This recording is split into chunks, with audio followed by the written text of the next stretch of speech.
सभी भाई बहनों को जय मसीह की। यहूदा और तामार, उत्पत्ति अध्याय 38।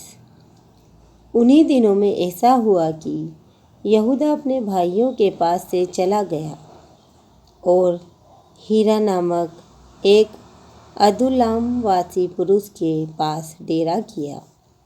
वहाँ यहूदा ने सुआ नामक एक कनानी पुरुष की बेटी को देखा और उससे विवाह करके उसके पास गया। वह गर्भवती हुई और उसके एक पुत्र उत्पन्न हुआ और यहूदा ने उसका नाम एर रखा। वह फिर गर्भवती हुई और उसके एक पुत्र और उत्पन्न हुआ और उसका नाम ओनान रखा गया। फिर उसके एक पुत्र और उत्पन्न हुआ और उसका नाम सेला रखा गया। और जिस समय इसका जन्म हुआ उस समय यहूदा कजीब में रहता था और यहूदा ने तामार नाम की एक स्त्री से अपने जेठे एर का विवाह कर दिया।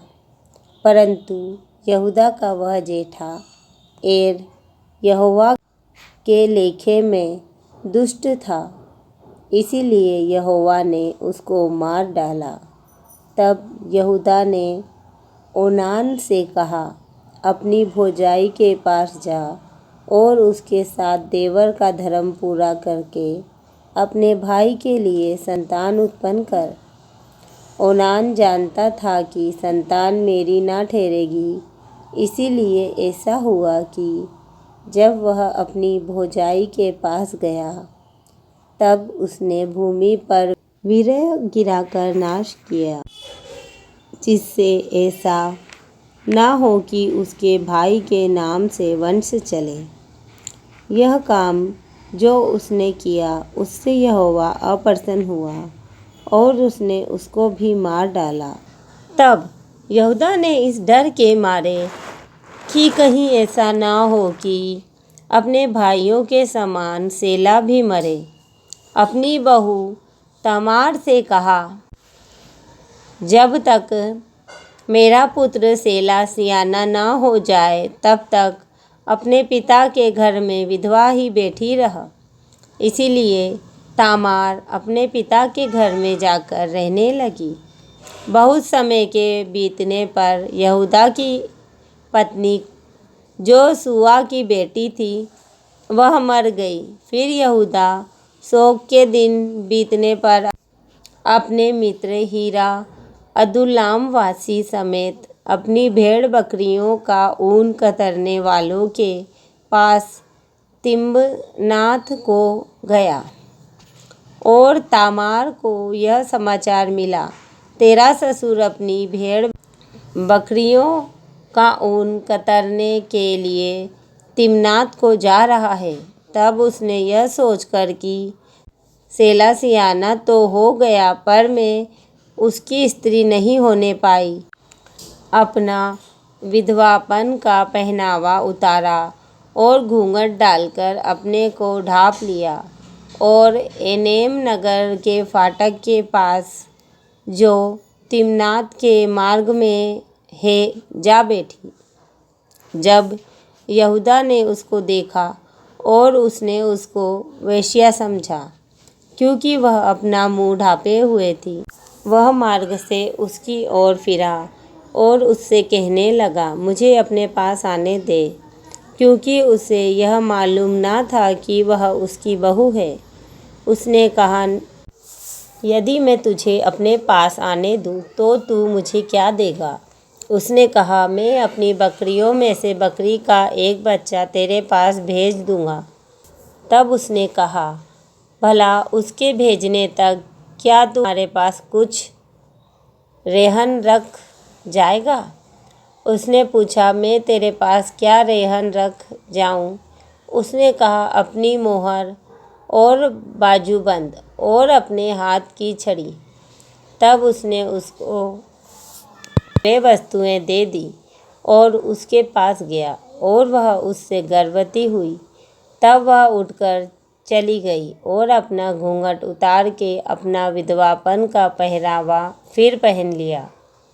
तब यहूदा ने बकरी का एक बच्चा अपने मित्र उस अदुल्लाम वासी के हाथ भेज दिया कि वह रेहन रखी हुई वस्तुएं उस स्त्री के हाथ से छुड़ा ले आए। पर वह स्त्री उसको ना मिली। तब उसने वहाँ के लोगों से पूछा, वह देवदासी जो एनेम में मार्ग की ओर बैठी थी कहाँ है? उन्होंने कहा, यहाँ तो कोई देवदासी ना थी। इसीलिए उसने यहूदा के पास लौट के कहा, मुझे वह नहीं मिली। और उस स्थान के लोगों ने कहा, यहाँ तो कोई देवदासी ना थी। तब यहूदा ने कहा, अच्छा, वह बंधक उसी के पास रहने दो, नहीं तो हम लोग तुच्छ गिने जाएंगे। देख, मैंने बकरी का यह बच्चा भेज दिया था, पर वह तुझे नहीं मिली। लगभग 3 महीने के बाद यहूदा को यह समाचार मिला, तेरी बहू तामार ने व्यभिचार किया है, वरन वह व्यभिचार से गर्भवती भी हो गई है। तब यहूदा ने कहा, उसको बाहर ले आओ कि वह जलाई जाए। तब उसे बाहर निकाला जा रहा था। तब उसने अपने ससुर के पास यह कहला भेजा, जिस पुरुष की ये वस्तुएं हैं उसी से मैं गर्भवती हूँ। फिर उसने यह भी कहलाया, पहचान तो सही कि यह मोहर और बाजूबंद और छड़ी किसकी है। यहूदा ने उसे पहचान कर कहा, वह तो मुझसे कम दोषी है, क्योंकि मैंने उसका अपने पुत्र सेला से विवाह ना किया और उसने उससे फिर कभी प्रसंग ना किया। जब उसके जनने का समय आया, तब यह जान पड़ा कि उसके गर्भ में जुड़वे बच्चे हैं। और जब वह जनने लगी, तब एक बालक का हाथ बाहर आया और धाय ने लाल सूत लेकर उसके हाथ में यह कहते हुए बांध दिया, पहले यही उत्पन्न हुआ। जब उसने हाथ समेट लिया, तब उसका भाई उत्पन्न हो गया। तब उस धाय ने कहा, तू क्यों बरबस निकल आया है? इसीलिए उसका नाम पेरेस रखा गया। पीछे उसका भाई, जिसके हाथ में लाल सूत बंधा था, उत्पन्न हुआ और उसका नाम जेरह रखा गया।